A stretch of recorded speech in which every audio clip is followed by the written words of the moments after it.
Elon Musk का SpaceX dragon rescue spacecraft successfully ISS पर dock हो गया है, पर फिर भी नासा के फंसे एस्ट्रोनॉट सुनीता विलियम्स और उनके साथी बैरी बुच विल्मोर तुरंत पृथ्वी पर वापस नहीं आएंगे। पर ऐसा क्यों नासा उन्हें अगले साल 2025 फरवरी में ही लाने का सोच रहा है? ऐसे क्या पैरामीटर्स है जो दुनिया की सबसे बड़ी स्पेस एजेंसी को रोक रहा है अपने ही एस्ट्रोनॉट्स को वापस लाने के लिए?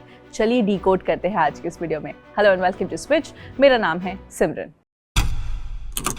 ये रेस्क्यू स्पेसक्राफ्ट जो 29 सितंबर 2024 को आईएसएस पर पहुंचा, बोइंग के स्टारलाइनर स्पेसक्राफ्ट के इश्यूज के कारण विलियम्स के स्पेस में अनएक्सपेक्टेड एक्सटेंशन को एड्रेस करने के लिए लॉन्च किया गया था।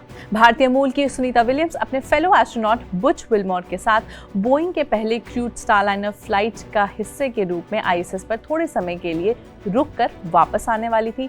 यही इस पूरे मिशन का एम था, लेकिन ऐसा नहीं हुआ।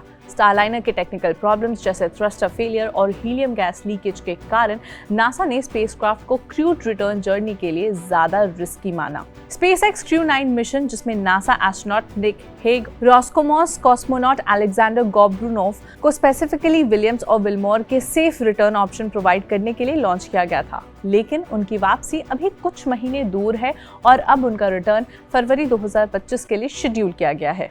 इस एक्सटेंडेड स्टे के पीछे कई कारण हैं। चलिए एक एक करके उन्हें समझते हैं। सबसे पहला रीजन है क्रू रोटेशन लॉजिस्टिक्स। नासा ने केयरफुली क्रू रोटेशंस प्लान की है ताकि आईएसएस यानी इंटरनेशनल स्पेस स्टेशन पर कंटिन्यूअस ऑपरेशंस मेंटेन कर सके।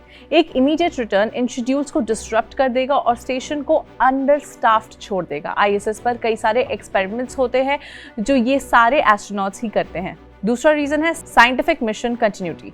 विलियम्स फिलहाल ऑनगोइंग एक्सपेरिमेंट्स और रिसर्च प्रोजेक्ट्स में शामिल हैं जो उनकी एक्सपर्टीज और कंटिन्यूअस प्रेजेंस को रिक्वायर करती है। सुनीता विलियम्स एक काफी रिनाउंड एस्ट्रोनॉट है और वो एक रिकॉर्ड होल्डर भी रही हैं। आईएसएस पर उन्होंने बहुत कुछ पहली बार किया है, जैसे कि स्पेस में पहली बार मैराथन उन्होंने ही रन किया था।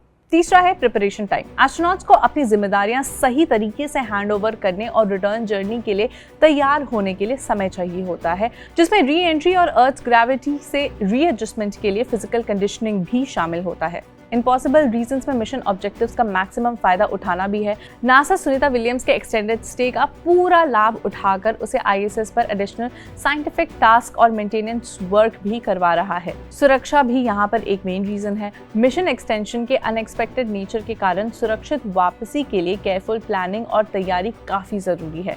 अपने एक्सटेंडेड स्टे के दौरान विलियम्स ने आईएसएस की कमांड संभाली है, जो उनकी लीडरशिप स्किल्स और अनफोर्सिन सर्कमस्टांसेस में अडेप्टेबिलिटी को दिखाता है। ये स्थिति स्पेस मिशंस की कॉम्प्लेक्सिटीज और चैलेंजेस को भी हाईलाइट करता है और बैकअप प्लान्स की फ्लेक्सिबिलिटी कितनी ज्यादा जरूरी है इसे भी उभारता है। एक बार फिर से अगर हम स्टारलाइनर मिशन का एक रिकैप करें तो नासा ने बोइंग और एलॉन मस्क के स्पेसएक्स कंपनी के साथ करीबन 1 दशक से भी ज्यादा एक प्रोजेक्ट पर काम किया।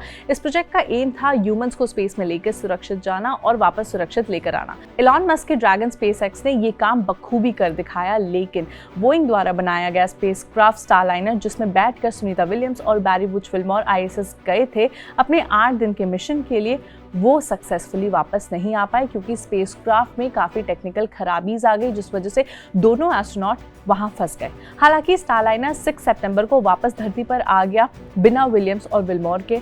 नासा ने कहा था कि वो स्टारलाइनर पर हुई टेक्निकल फेलियर्स की जांच करेंगे। चलिए, कम से कम अब इन दोनों का रेस्क्यू स्पेसक्राफ्ट तो इनके पास पहुंच चुका है आईएसएस पर। अब फरवरी में ये वापस भी आ जाएंगे। As far as both the astronauts are concerned, उन्होंने अपने पुराने प्रेस कॉन्फ्रेंसेस में कहा था कि वो अपना टाइम आईएसएस पर एंजॉय कर रहे हैं। खैर, हमने आपको सुनीता विलियम्स की इस पूरी स्पेस मिशन की सारी जरूरी इन्फॉर्मेशन दी है right from scratch, so do watch them. और इसके अलावा भी अगर आपके कुछ सवाल हैं तो हमें कमेंट्स बॉक्स में जरूर बताएं और देखते रहे स्विच।